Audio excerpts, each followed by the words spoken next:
მოგესალმებით. ხანგრძლივი აზიური მოგზაურობის შემდეგ დავბრუნდი საქართველოში. ძალიან მომენატრ რომ აქ მოგზაურობა, აქაური არქიტექტურა, სამზარეულო და ბუნება. განსაკუთრებით ამ პერიოდში, როდესაც ის იწყებს გამოღვიძებას, გარშემო მინდვრები მორთულია ფერადი ყვავილებით და აყვავებული ხეებით. პირველი დანიშნულების ადგილად შევარჩიე აღმოსავლეთ საქართველოს, კერძოდ გურჯაანის მუნიციპალიტეტი და შევარჩიე სამი სოფელი, სადაც ჩემთვის საინტერესო და განსაკუთრებულ ადგილებს მოვინახულებ, რომელიც აქამდე არ მინახავს და თქვენთან ერთად აღმოვაჩენ ამ საინტერესო ადგილებს.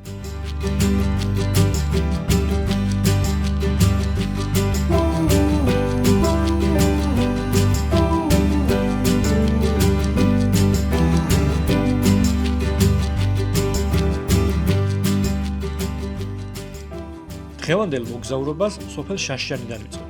საისტორიო წყაროებში მას შანშიანადაც მოიხსენიებენ და ხშირად მეზობელ კალაურთან ერთად ერთიან შაშიან კალაურის თემად მოიაზრებენ. სწორედ ამიტომ დღეს ორივე სოფელს ვესტუმრებით და მათ საერთო ისტორიას გავეცნობით. შაშიანი საკმაოდ ძველი სოფელია და უკვე მე-11 საუკუნიდან ის იყო საკათალიკოსო სოფელი. როდესაც სოფლის ისტორიას ვეცნობოდი, ერთი ფაქტი მომეწონა ძალიან და თქვენს გაგიზიარებთ. თურმე 1886 წელს უკვე სოფლის მღვდელს ილიას შიუკაშვილს აქ გაუხსნია სამრევლო სკოლა, რაც რა თქმა უნდა იმ პერიოდისთვის საკმაოდ მნიშვნელოვანი ფაქტი იყო და ამ სოფლის კულტურულ და ისტორიულ მნიშვნელობას კიდევ ერთხელ უსვამს ხაზს. სოფლის სახელის წარმოშობას საინტერესო ისტორია აქვს. თურმე წარსულში გარშემო არსებულ ტყეებში საკმაოდ ბევრი შაშვი ყოფილა. ამის გამო დარქმევია შაშვიანი და დროთა განმავლობაში ეს გადაკეთა შაშიანად და ასევე შანშიანად, როგორც უკვე მოგახსენეთ. სოფლის ბოლოში ვარ და გავემართები ჩვენი პირველი დანიშნულების ადგილისკენ.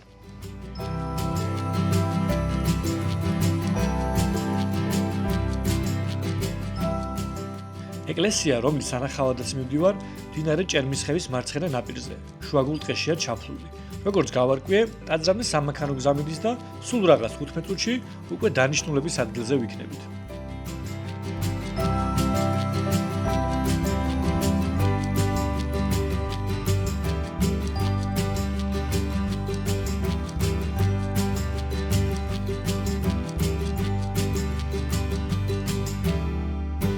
სოფელ შაშიანიდან დაახლოებით 3 კილომეტრის გავლის შემდეგ, რომელიც ძირითადად გრუნტიანი გზა არის, მოვედით შაშიანის სამების ეკლესიაში. იმის მიუხედავად, რომ ნაწვიმარია და საკმაოდ ატალახებული გზა არის, მაღალი გამალობის მანქანით საერთოდ არ გაგვჭირებია აქ მოსვლა და თუ მშრალი ამინდი იქნება და ნიადაგის შესაბამისად მშრალი, შესაძლოა მსუბუქი მანქანითაც კი შეძლოთ აქ მოსვლა.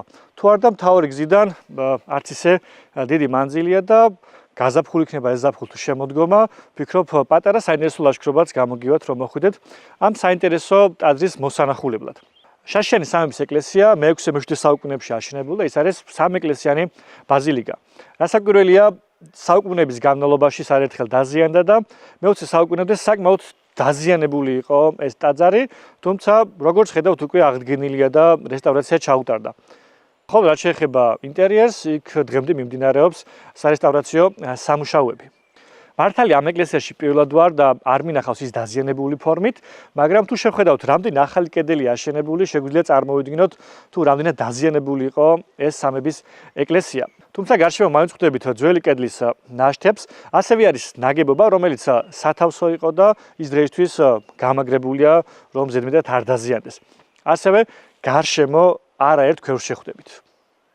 იქიდან გამომდინარე, რომ საკმაოდ კარგი ამინდი გვაქვს, რამდენიმე წუთით კიდევ გავისეირნებ, დავათვალიერებ და შენ უკვე გავიმართები შემდეგი დანიშნულების ადგილისკენ.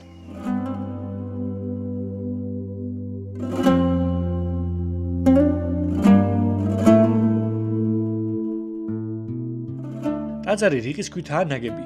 გარეთ აკუთხეებში კი შირიმის თლილი კვადრატებია გამოყენებული. კედლები შიგნით და გარეთ ერთდროს ბათქაშით ყოფილა გასწორებული. მიუხედავად იმისა, რომ ტაძარი კარგად არის რესტავრირებული, აქ ყოველი ნაბიჯის გადატმისას მაინც გეუფლება ის განსაკუთრებული გაცდა, რომ წინაპრების უძველეს ნაკვალებზე დააბიჯებ. სწორედ ეს ემოცია მიყვარს ყველაზე მეტად ასეთი ადგილების მონახულებისას.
როდესაც შაშიანის სამების გადაღება მორჩი და რუკას ჩავხედე რომ შემდეგი დანიშნულების ადგილისკენ წავსულიყავი, დაახლოებით 5-6 კილომეტრის მოშორებით დავინახე კიდევ ერთი ეკლესია, რომელმაც დამაინტერესა და გადავწყვიტე რომ ეს ადგილიც მომენახულებინა.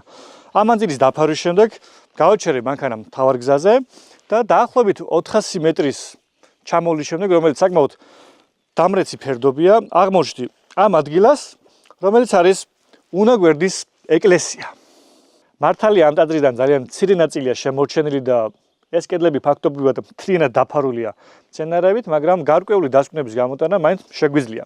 ეს არის ბაზილიკური ეკლესია, რომელიც აშენებული ყოფილა რიყის ქვითა და კირის დუღაბით.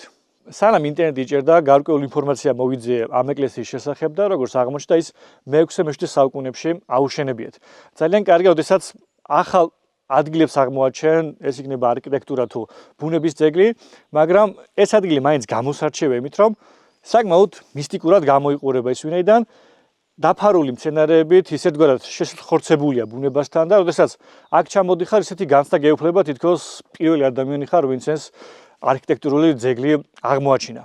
მართალია საკმაოდ პატარა ეკლესია, მაგრამ გარშემო ფიქრობ საინტერესო ადგილები მაინც იქნება, უშუალოდ ამ ტაძარსაც კარგად დავათვალიერებ და თუ რამე ინფორმაციას გამოვარკვევ უკვე, როდესაც ინტერნეტი დაიჭერს და მექნება საშუალება ინფორმაციის მოძიების, რა თქმა უნდა, ამ ინფორმაციასაც აუცილებლად გაგიზიარებთ.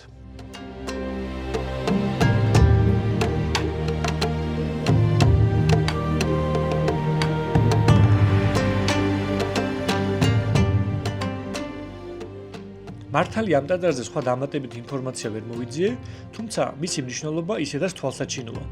ზოგჯერ სწორედ ასეთი, სადაც შემთხვევით აღმოჩენილი ძეგლები ტოვებენ ყველაზე დიდ შთაბეჭდილებას. თუ ამ რეგიონში მოხვდებით, გირჩევთ არ გამოტოვოთ ეს მივიწყებული, მაგრამ იდუმალებით მოცული ტაძარი. მე კი განვაგრძო გზას იმ მიმართულებით, საითაც თავდაპირველად მქონდა გეზი აღებული.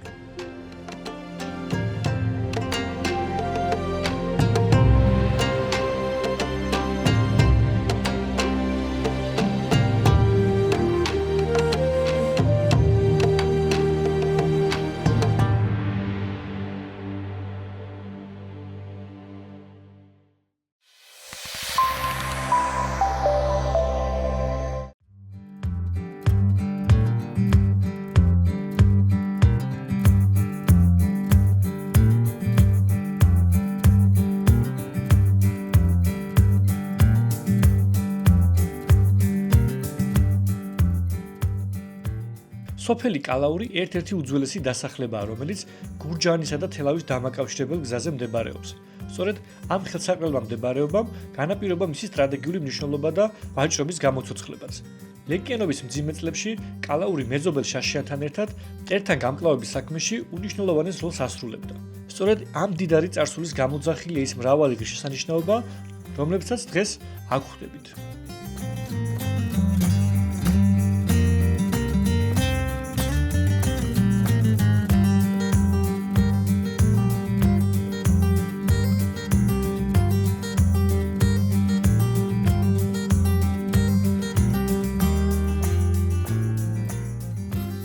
ახლა მოვედი კიდევ ერთ საინტერესო ტაძარში, რომელიც არის სოფელ კალაურის წმინდა გიორგის სახელობის ეკლესია. საქართველოში არაერთი ტაძარი მომინახულებია, მაგრამ ასეთი ფორმის არ მახსენდება და სწორედ ამიტომ დამაინტერესა და აქ ვიმყოფები, რომ თქვენც გაგაცნოთ. ეს ტაძარიც მე-6 საუკუნეებშია აშენებული და ის არის ასევე სამეკლესიანი ბაზილიკა.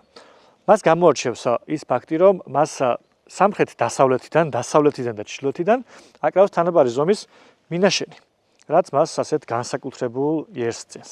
ტაძარი ძირითადად აშენებულია რიყის ქვით, თუმცა ალაგ-ალაგ ხვდებით ლოდებსაც, ხოლო მოგვიანებით, როდესაც მე-19 საუკუნეში ჩაუტარდა რესტავრაცია, მას შემდეგ დაემატა კვადრატის ფორმის აგურებიც. აქვე არის სოფლის ძველი სასაფლაო და მინდა აღვნიშნო, რომ გარშემო ეს ტაძარი მთლიანად შემოვლებული ყოფილა გალავნით, რაზეც მოწმობს დღემდე გადარჩენილი ამ გალავნის ნაშთები. რა თქმა უნდა, კახეთში არ გვიკვირს, როდესაც ტაძრის ეზოებში ხვდებით ქვევრებს, მაგრამ ამ რაოდენობით, რაც აქ აღმოვაჩინეთ, მართლა არ მახსენდება თუ სადმე არის, რაც რა თქმა უნდა ძალიან საინტერესოა.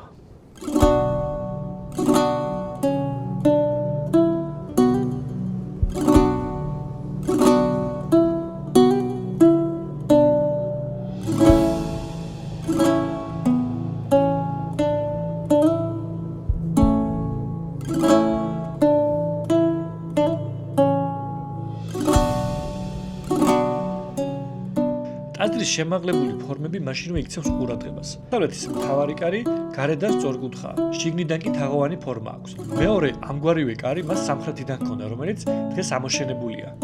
სავარაუდოდ, ეს ტაძრის მოხატვის პერიოდში მოხდა. კედლის ფართობი ფრესკებისთვის რომ გამოეთავისუფლებინათ.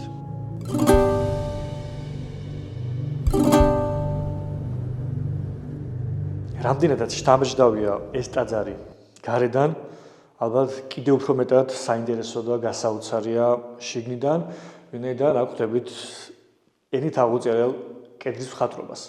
იმის გათვალისწინებით, რომ სოფლის ტაძრებში მოხატულობა არ არის ხშირი შემთხვევა, კიდევ ერთხელ ვსვამს ფაქტს, რამდენად მნიშვნელოვანი ტაძარი იყო ეს ამ რეგიონისთვის და ზოგადად რა თქმა უნდა ამ სოფლისთვისაც. წმინდა გიორგის ეს ტაძარი მე-16 საუკუნეში მოუხატავთ და მინდა გითხრათ, რომ აქ წარმოდგენილი სიუჟეტები მკვეთრად არის გამოყოფილი ერთმანეთისგან და ასევე განსხვავდება მათი ზომები. აქ ხვდებით სახარების ელუსენებს, როგორიცაა ქრისტეს დიდების შესვლა იერუსალიმში, ჯვარცმა, გარდამოხსნა, ასევე ამაღლება. აქ არის წარმოდგენილი ლაზარეს სურათით აღდგინება და ვინაიდან ეს ტაძარი არის წმინდა გიორგის სახელობის, ხვდებით უმეტესად წმინდა გიორგის ცხოვრებისეულ სცენებს, რომლებიც ასევე ზომებითაც ყველასგან გამოირჩევა. მართალია რომ თავისი კვალი დაამჩნია და რამდენიმე ადგილი წაშლილია, თუმცა მოხატულობის უდიდესი ნაწილი შენარჩუნებულია და თვალხილ შეგვიძლია წავიკითხოთ როგორც ეს ბიბლიური სიუჟეტები, ისე აქ გამოსახული ადამიანები.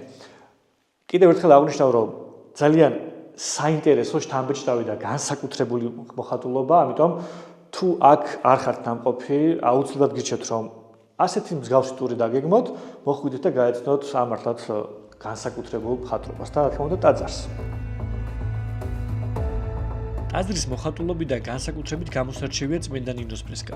ამბობენ, რომ ეს ერთადერთი გამოსახულება, სადაც წმინდანი მთელი ტარითაა წარმოდგენილი. სამწუხაროდ, მისი დიდი ნაწილი დღესდღეობით დაზიანებულია.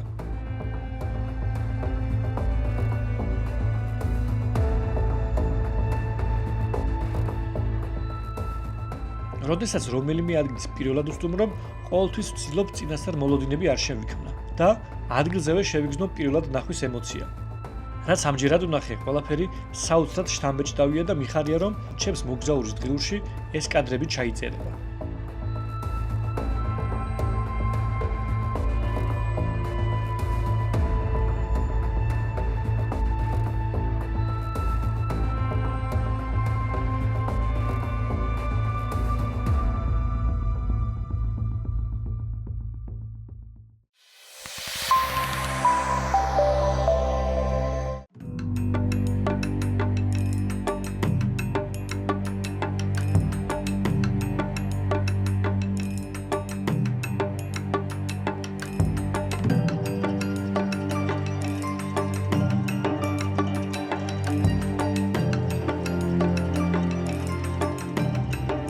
ახლა მივდივარ სოფელ კალაურის იოანე ნათლისმცემლის სახელობის ეკლესიაში. მაინც და მაინც რუკას არ მიყავ ხარ სწორად და გაითვალისწინეთ, რომ ამოსასვლელი არის სოფელ კალაურიდან. თუმცა იქნა გაუვნერე, რომ საკმაოდ ნაწვიმარია და ძალიან დიდი ტალახები იყო გზაზე. გადავწყვიტე, რომ აღარ გამერისკა მანქანით აქეთ წამოსვლა, ვინაიდან გადმოსახვევიდან სულ რაღაცა 600 მეტრია. შესაბამისად, ასეთ სასიამოვნო ამინჩი ფეხის გაშრა და გაასეირნება უფრო საჭიროდ ჩავთვალე და საინტერესოდ, ამიტომ დაახლოებით 200 მეტრში უკვე მივალთ ამ საინტერესო ეკლესიასთან.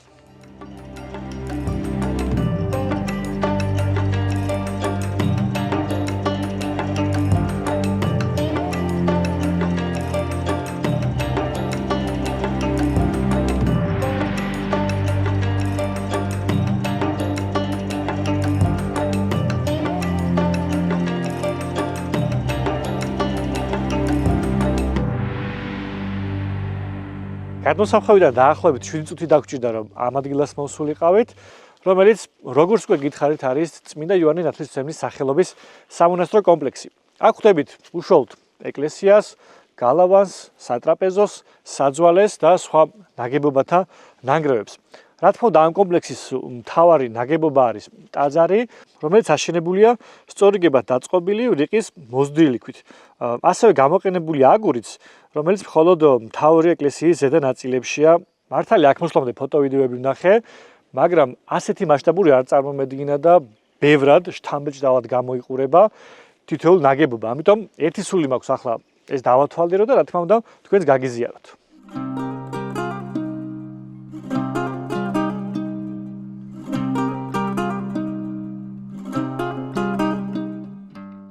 ეკლესია მოზრდილი, მოხდენილი და ვერტიკალურად აქცენტირებული პროპორციებისაა. მისი სამი სივრცე ერთმანეთისგან კედლებით არის გამიჯნული და დაკავშირებულია კარით.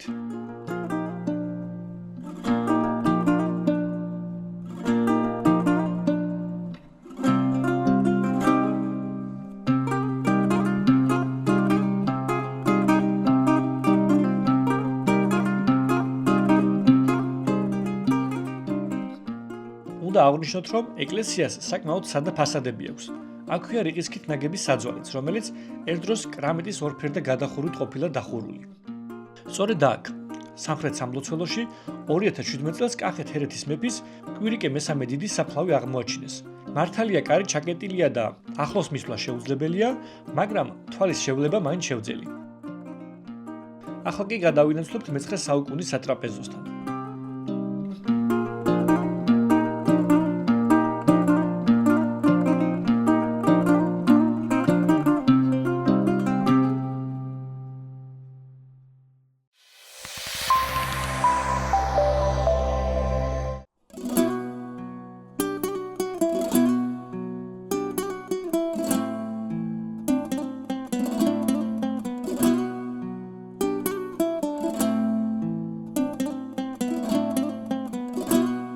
როდესაც ინფორმაციას ვეცნობოდი ამ კომპლექსის შესახებ და ვნახე ფოტოები, ძალიან დამაინტერესა ამ ნაგებობამ, რომელიც ეკლესიიდან დასავლეთით დაახლოებით 30 მეტრში მდებარეობს. ეს ნაგებობა საკმაოდ დაზიანებულია, ჭერი მთლიანად ჩამონგრეულია, თუმცა შედარებით მყარად დგას კედლები, თუ არ ჩათვლით რამდენიმე ადგილს, რომელიც ჩამონგრეულია.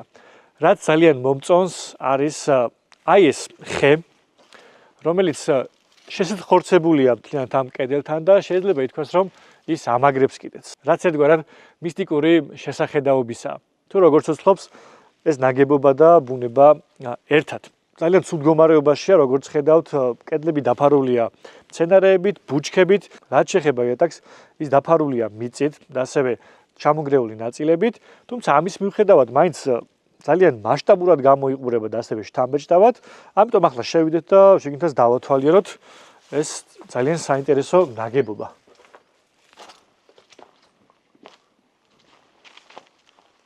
შიგნიდან კიდევ უფრო საინტერესო ნაგებობაა.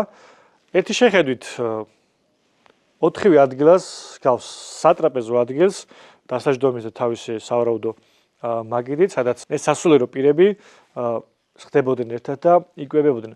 ასე უნდა აღვნიშნო, რომ აი ეს ნაწილი სავარაუდოდ არის მოგვიანებით ამოშენებული და ეს უნდა ყოფილიყო ერთიანი სივრცე, ვინაიდან უშუალოდ სატრაპეზო ეს შენობა აშენებულია რიყის სხვადასხვა ზომის ქვით, მაგრამ თუ დავაკვირდებით, უკვე ეს ამოშენებული ნაწილი არის აგურით აშენებული, რაც მიუთითებს, რომ მოგვიანებით არის შესრულებული.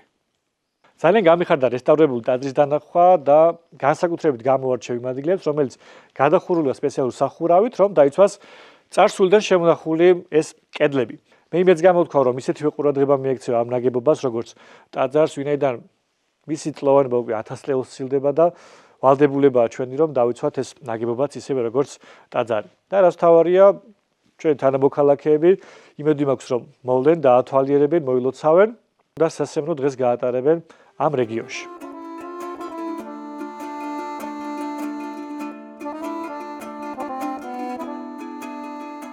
ენით აღმოწერელია ის განცდა, რომელიც აქ თითოეული ნაგებობის დათვალიერებისას გეუფლება. მართლაც დიდი წინაპრები ყავდა. ასეთ პატარა ქვეყანაში უამრავი სულიერი და კულტურული მემკვიდრეობის საგანძური დაგვიტოვეს, რომელთა ბოლომდე შესწავლას ალბათ ერთი ცხოვრებაც არ ეყოფა. საქართველო ის ქვეყანაა, სადაც აღმოჩენები არასდროს სრულდება.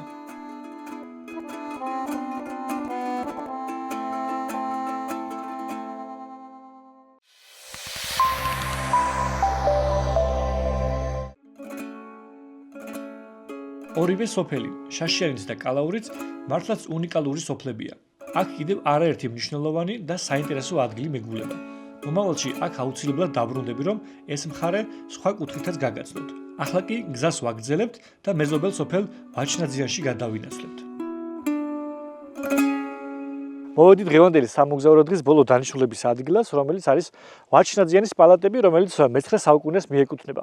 თქმულების თანახმად, აქ ყოფილა მონასტრის სკოლა, რომლის დაამთავრების შემდეგაც წარჩინებულ მოსწავლეებს ათონის სივერთა მონასტერში აგზავნიდნენ. სწორედ ეს სასწავლებელი დაუმთავრებია მე-12-მე-13 საუკუნის გამოჩენილ ქართველ პოეტს ჩახრუხაძეს, რომელსაც თამარიანის ავტორობა მიეწერება. სასახლე ორსართულიანი ნაგებობაა. ქვედა სართული სამომსახურეო სამეურნეო დანიშნულების იყო, ხოლო ზედა საცხოვრებელსა და საზეიმო დარბაზს წარმოადგენდა.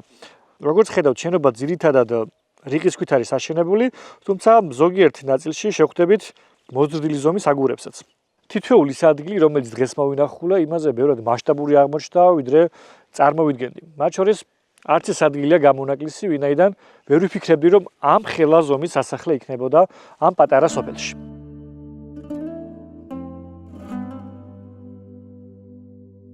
სასახლის არქიტექტურა შთამბეჭდავია. ზედა სართული ქვედასთან შედარებით ბევრად მაღალია. თითოეულ სართულზე ერთრიგად განლაგებული სამ-სამი ოთახია. ქვედა სართულის ოთახები დამატებით იხრებით ყოფილა დაყოფილი. ფართო მთავარი შესასვლელები ჩრდილოეთიდან და სამხრეთიდან გვხვდება.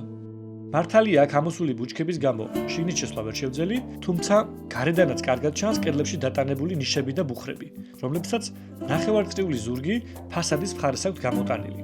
განსაკუთრებით მეორე სართული გამოირჩევა თავისი დიდი, თაღოვანი ღიობებით. საინტერესოა, რომ სართულშუა გადახურვა ხის კოჭებით ყოფილა მოწყობილი. ზემოთ ასვლა კი ჩრდილოეთ ფასადზე მიშენებული ღია კიბით იყო შესაძლებელი. სასახლის გვერდით მდებარეობს პატარა ბაზილიკური ეკლესია, რომელიც ასევე მე-19 საუკუნეში აშენებულა.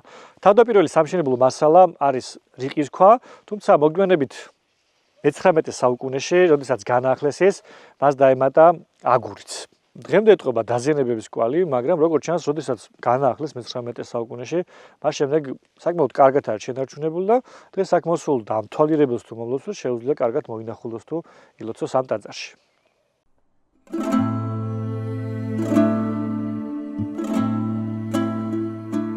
ტაძარს ორი შესასვლელი აქვს. ერთი დასავლეთიდან, მთავარი ფასადიდან, ხოლო მეორე სამხრეთიდან.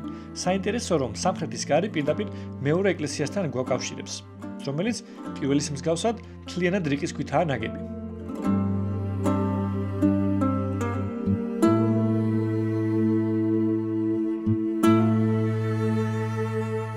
მინდოდა ეს სასახლე სხვა რაკურსთაც დამეთვალიერებინა და თქვენთვისაც მეჩვენებინა, მაგრამ იმდენად ეკალბარდებშია ჩაფლული, ფაქტობრივად ძლივს მივედი შესასვლელთან, რომ გარკვეული კადრები მაინც გადამეღო და გამეზიარებინა.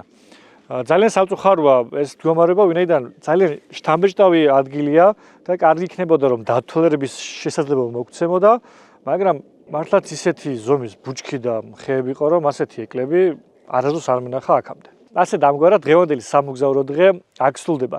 ვფიქრობ, ძალიან საინტერესო დღე გამოგვივიდა, ვინაიდან თითოეული ადგილი, რომელიც მოვინახულე, პირველად ვნახე და ძალიან მომეწონა თითოეული მათგანი. იმედი მაქვს, თქვენც ჩემთან ერთად იმოგზაურეთ და თქვენც ისევე მოგეწონათ, როგორც მე. შემდეგ გადაცემაში ქვემო ქართლში ვიმოგზაურებთ.